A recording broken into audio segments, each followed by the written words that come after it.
الصورة دي قلبت الدنيا على السوشيال ميديا. تعالوا احكي لكم حكايتها. طبعا كل دول العالم تقريبا فيها شكوى من التضخم وان اسعار كل حاجة زادت. وفي ترند طلع من قريب ان كل حد ينشر صورة للاكل اللي اشتراه يكفيه اسبوع، ويقول الاكل ده كلفه قد ايه.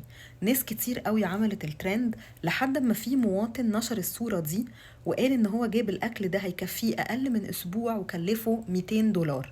ناس كتير ابتدت تدخل تعلق ان فعلا الاكل غلي والتضخم والاسعار زادت، لحد لما حد اخد باله من حاجة غريبة قوي في الصورة فيها 20 ازازة عسل. الناس ابتدت تسأل هو ليه ممكن حد يشتري 20 ازازة عسل في اسبوع او حتى في شهر؟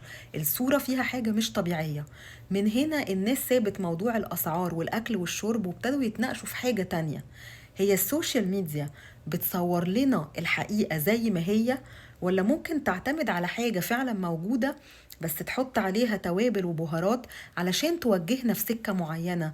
زي مثلا ان يبقى حد عايز يخلق احساس ان كل الناس مش مبسوطة، ان كل الناس بتشتكي، ان الاسعار بقى مبالغ فيها بشكل مش طبيعي. انا شخصيا عارفة ان فعلا في مشكلة في الاسعار، لكن انتوا ايه رأيكم؟